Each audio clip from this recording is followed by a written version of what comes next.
আমার ভাইরা বন্ধুরা, দ্বিতীয় দিন থেকে যখন বিশুর হাবিব আবার বাড়ির থেকে বের হয়ে যাচ্ছে, মা বলছে, বেটারে রোজ রোজ তোমাকে কিন্তু আমি বারণ করি, তোমাকে আমি নিষেধ করি মদের আড্ডায় যাওয়ার জন্য। তুমি আজও তো আমার বারণ শুনতেছো না, কেন মদের আড্ডায় যাও? বেটারে আদর করে ভালোবেসে বুকের ধন্ডে তোমাকে আমি বুকের আমার দুধ পান করায় তোমাকে বড় করেছি, তুমি আমার আদেশ মানো, মদের আড্ডায় যাও না। বিশুর হাবিব মায়ের দিকে কর্কশ নজরে চাওয়ার পরে ঘৃণা স্বরে সবার মদের আড্ডায় দিতে থাকে। বন্ধুদের নিয়ে মদের আড্ডায় যায়। যাইতে যাইতে হঠাৎ করে পথের মাঝখানে গিয়ে দেখে পায়ের তলে এক টুকরা কাগজের টুকরা পড়ে আছে। একটা কাগজের টুকরা পড়ে আছে। আমার ভাইয়েরা, বিশুর হাবিব হঠাৎ করে কাগজের টুকরাটা হাতে তুলে নিল। হাতে তুলে নেওয়ার পরে খুলে দেখে আরবি হরফে কি জন্য লেখা, পড়তে জানে না, লেখা পড়ে জানে না, আরবি হরফে কি জন্য লেখা। এই চিন্তায় পড়ে গেল, আহারে পথের মাঝে একটা কাগজের টুকরা পেলাম, কাগজের টুকরায় কি লেখা ছিল এটা তো আমার জানা নাই। আজকে আমি মদের আড্ডায় যাব না, আমি বাড়ি গিয়ে আমার মাকে বলবো, মা গো দেখো এই কাগজের টুকরায় কার নাম লেখা, তুমি আমাকে খুলে বলো। আল্লাহ যদি কবুল করে, দেখেন কেমন করে আল্লাহ কবুল করে, কবুল করতে পারে না?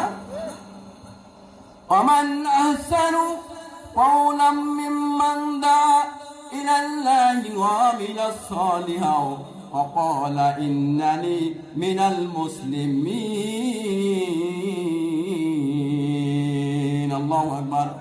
আল্লাহ বলেন, পৃথিবীর মানুষ শোনো, তোমরা যদি কল্যাণময় সন্তান পেতে চাও তাহলে নবীর মাদ্রাসায় দাও, ভালো পথে দাও, ভালো মানুষের সঙ্গ তাকে পৌঁছে দাও, তাহলে ভালো মানুষের পাশে থেকে ভালো কিছু শিক্ষা করে বাড়িতে আসতে পারবে।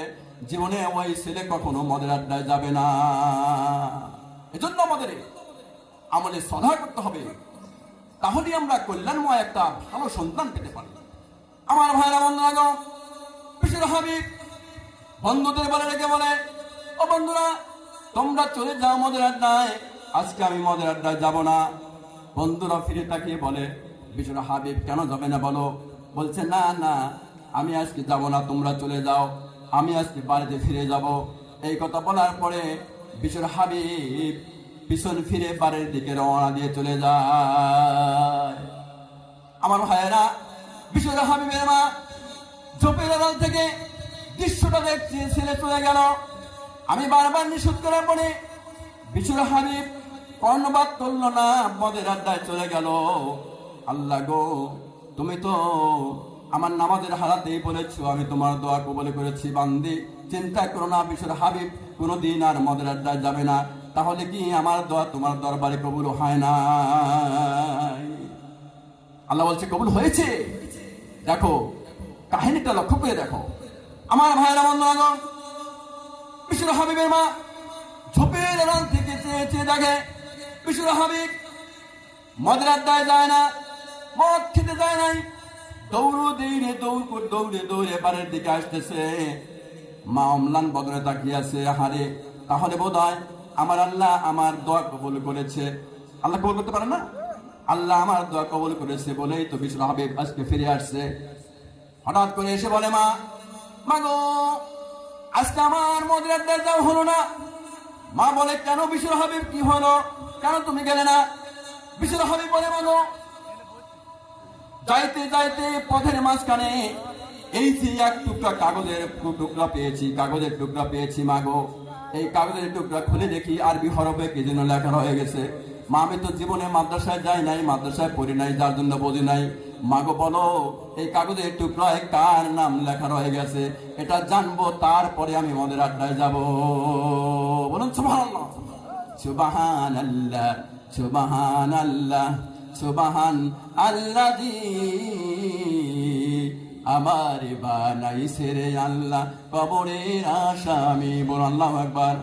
আমার মাথায় কাপড় খুলিয়া দেখো, মাথার কাপড় খুলিয়া দেখো, নূরের তাজ পরায় আছে নাকি?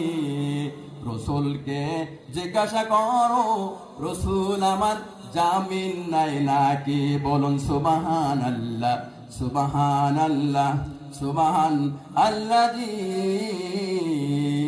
আমার বানাইছে রে আল্লাহ কবরের আসামি। আল্লাহু আকবার বলুন। আমার কপালের কাপড় সরাইয়া দেখো, কপালের কাপড় সরাইয়া দেখো, সেজদার চিহ্ন আছে নাকি? নবীকে জিজ্ঞাসা করো, নবী আমার জামিন নাই নাকি? বলুন সুবহানাল্লাহ, সুবহানাল্লাহ, সুবহান আল্লাযী আমার বানাইছে রে আল্লাহ কবরের আসামি। আল্লাহু আকবার বলুন।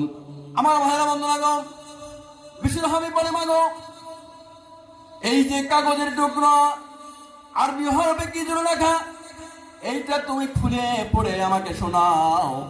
কাগজের টুকরায় কার নাম লেখা রয়ে গেছে? মা বলে, বিশুর হাবিব কাগজের টুকরাটা আমার হাতে তুলে দাও।